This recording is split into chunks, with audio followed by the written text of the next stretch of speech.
বাড়িতে নেই, মা কালকে গেছে ছোটো মাসিদের সাথে ঘুরতে বেরিয়েছিল, সেখান থেকে রিমলি ফ্ল্যাটে চলে গেছে। যাই হোক, মা আজকে বিকেলবেলা আসবে, তো আমরা দুজন একা, দুজন আবার একা হয় কী করে, যাই হোক আমরা আজকে দুজন আছি। তো এখন সকালবেলার কাজকর্ম সেরে চাটা খেয়ে বেরিয়ে পড়েছি বাজারে। আজকে অনেক সকালে, প্রায় 6:30টায় উঠেছি। অত সকালে আমরা উঠি না জানো তো, রিওর তাড়নায় উঠেছি। রিও সেই সকাল 6টা থেকে এত চিৎকার করছে খাবে বলে, উঠে এই এখন 9টা বাজে, ওই 6:30 থেকে 9টার মধ্যে ওর দেড়খানা পেয়ারা শেষ খাওয়া। এখন ওর জন্য আমার পেয়ারাও আনতে হবে। চলো যাই বাজারে, দেখি কি মাছ পাওয়া যায়। তুমি কি বলতে চাইছো? চলো বাজারে যাই। আজকে রোদটাও একদম সেই লেভেলের উঠেছে, কিন্তু বিকেলে বৃষ্টি হবে দেখো। বাজারে এসে গেছি বকবক করতে করতে, ঢুকি আগে। এসে গেছি আমাদের শ্রীরামপুরের বেল্টিং বাজারে। এই শাক আছে অনেক, অবশ্য শাক নিয়ে লাভ নেই, মা কালকে শাক দিয়ে দিয়েছে এক গাদা, সেটা মাছের দিকে চলেছে।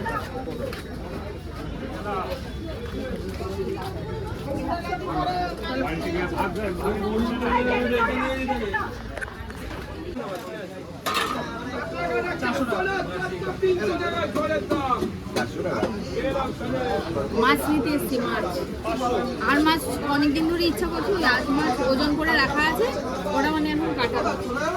আর কি নেবো? আর রুই মাছ নেবো, এটা বোয়াল।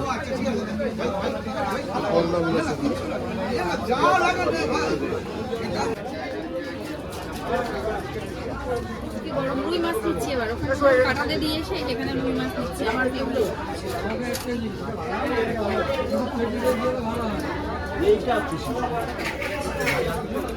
ভালো করে পিস করবে।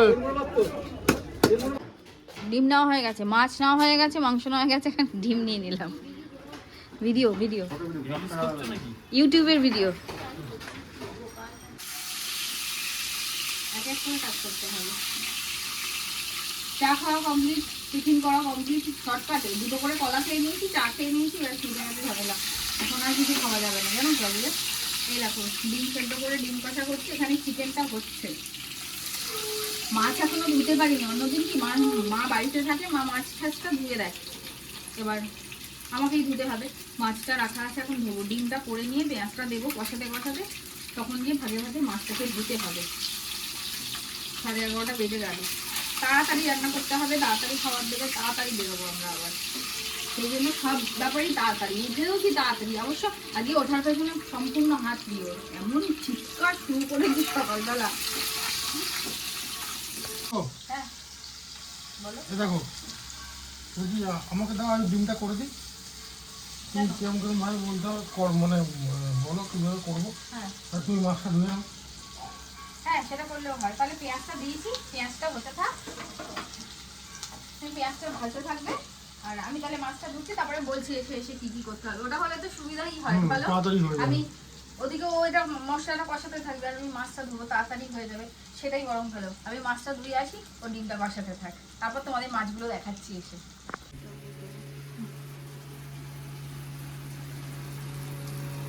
সেই তুমিই করছো, আমাকে আর দিলে না করতে। না হয়ে গেল, করতে করতে কমিয়ে রেখে দেখো আর মাছটা ধুয়ে নিয়ে এলাম। এবার আর মাছে তো অত আঁশ নেই, অতটা সময় লাগেনি। এবার রুই মাছটা পরিষ্কার করতে হবে, মানে ওটা তো আঁশ আছে, ওটা করতে সময় লাগবে। আর মশলাটাও কষানো হয়ে গেল, এবার জলটা দিয়ে ওখানে নিশ্চিন্তে চলে যেতে পারবো। তুমি বসো না। আর মাছটা অনেকদিন পর এলো। হ্যাঁ অনেকদিন বাদে এসছে আর মাছ, দেখো পিসগুলো পুরো মাংস থাকে, কোনো কাটা কাটা থাকে না, ওই মাঝের একটা কাটা, খেতেও খুব ভালো লাগে। আগে আমি আর মাছ খেতাম না, কোনোদিনও খাইনি, এখানে এসে আর মাছ খাওয়া শিখেছি। তাও কি মামার বাড়িতে, ওর মামার বাড়িতে, মামার বাড়িতে নেমন্তন্ন ছিল কোনো একটা কারণে, না বাবা মারা যাওয়ার পর, ওর বাবা শ্বশুরমশাই আর কি মারা যাওয়ার পর প্রথম তো মামার বাড়িতে খেতে হয়, তো সেই নেমন্তন্ন ছিল যে খাওয়ার, সেই তখন ওখানে বড় মামা আর মাছ এনেছিল, খেয়েছিলাম, আমার এত ভালো লেগেছে, ওকে সেদিনই বলেছি আর মাছ আমি এবার থেকে খাবো, খুব ভালো লাগে। সেদিন থেকে আমার ফেভারিট হয়ে গেছে, নাহলে ছোটবেলার থেকে কখনো খাইনি আর মাছ। যাই হোক হাতটা ধুয়ে নি, দইটা রাখি আগে, এটা হয়ে গেছে কষানো। রান্না বান্না কমপ্লিট, ও ডেলিভারি দিয়ে চলে এসছে। আর এখন আমরা বেরোবো, তাই রেডি হয়ে নিয়েছি। কোথায় গেলে তুমি? জানলা ফাল্লাগুলো সব বন্ধ করতে হবে। কিভাবে খাবার দিচ্ছে? খাচ্ছে রিও? হ্যাঁ। বাইরের রোদটা যা দিয়েছে না, এই দেখো তোমাদের দেখাই আমার গাছের লিলিগুলোকে। এই যে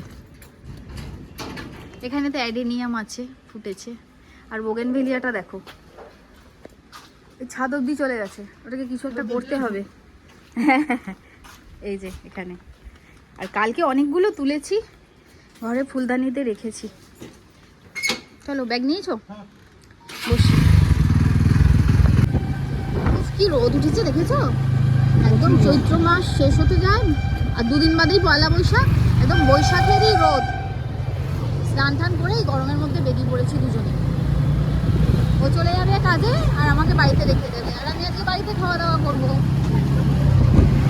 মাও ঘুরছে, আমরাও ঘুরছে, এরকম ব্যাপার।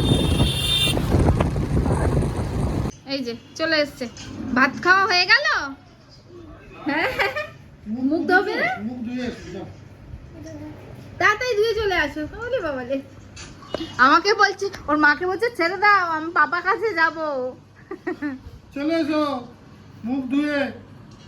তোমরা কি দেখতে পাচ্ছ? গুটু আর পিপি শুয়ে আছে। গুটুর খাওয়া হয়ে গেছে, কিন্তু পিপি হয়নি। পিপি খাবে না গুটু? তুমি কি খেয়েছো বলে দাও তো? আর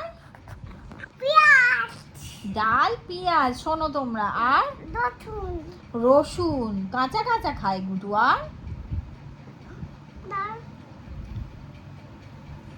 আর কি দিয়েছিল? তোমাকে দেবো তো, তুমি আগে বলো ডাল আর পেঁয়াজের সাথে কি খেলে? তো খাওনি? ডিম, চিংড়ি মাছ, হ্যাঁ এঁচোর চিংড়ি খেয়েছো? খেয়েছো। আর মা যে পিত্তি দিল, পিত্তি খেয়েছো না? না খাওয়ার জন্য পিত্তিও খেয়েছে গুটুনি। একটা পিপিকে হামিয়ে দাও, তাহলে হাতে দেবো সুন্দর করে। ও যে সুন্দর করে দাও এইখানে। বাবা রে, ওলে বাবা রে, অনেক আমি দিল, শুধু মোবাইলটা নেবে বলে। মাথার কাছে বুঝলে? হ্যাঁ হ্যাঁ দেখলে ওখানে সব মশলা দিয়ে। হ্যাঁ দেখেছি। কন্যগর থেকে তো এখন ফিরছি, শ্রীরামপুর যাচ্ছি সন্ধ্যাবেলা। কালকেও হয়েছিল, আজকেও হয়েছে। কদিন ধরে রাস্তায় এত জ্যাম, দিন কি রাত, মানে বিকেলের পর থেকে তো যেন জ্যামটা মানে এক্সট্রিম লেভেলে বেড়ে যাচ্ছে। মানে কোনো একটা রাস্তা পেয়ে বেরিয়ে যেতে পারলেই যেন মনে হবে যে রিল্যাক্স হলাম। মানে কী যে অবস্থা বলে বোঝানো যাবে না।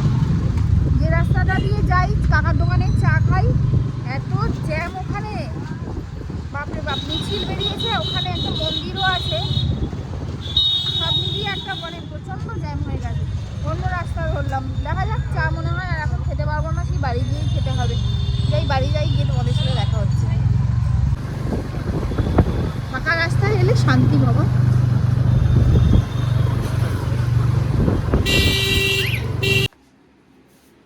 বাড়িতে এসে তৈরি করে রান্না হয়েও গেল। হ্যাঁ কমপ্লিট। এই লাস্ট চিকেনটা প্যাক করছি, কমপ্লিট বলা ভুল হবে। ওখানে ভাত বসেছে আর মা রুটি করবে, আমার দিকটা একদম ডান। একটু রাস্তায় জ্যাম, আস্তে আস্তে দেরি হয়ে গেছে, এবার তাড়াহুড়ো করে গুলে দিলে রান্না বান্না করা। হ্যাঁ গুলে দিয়েছি। ওটা 3 পিস হয়ে গেল। কি হবে বলো তো? রাতে 3 জনের 3টে। রাত্রিবেলা সচরাচর মাছ খাই না, কিন্তু আজকে করে রেখেছি 3 জনের জন্য মাছ। ওই জন্য একেবারে ভাতও বসিয়েছি, ডাল ফ্রাই করেছি সেটাও রেখেছি। ডাল ফ্রাই, মাছ, চিকেন, একদম জম্পেস খাওয়া। আলু আমি ভাজবোই আজকে ইসের সাথে খাওয়ার জন্য, কি বলে ডালের সাথে খাওয়ার জন্য। কালকে রাত্রিবেলা ভেজেছিলাম, মনটা ভাজবো গরম আলু, একদম ঝিরি করে কাটতে হবে। একটু তেলটা একটু বেশি লাগবে ওটাতে, লাগা আলু ভাজা ও খুব পছন্দ করে। আমি না 9টা বেজে গেছে, দাও হয়েই তো গেল।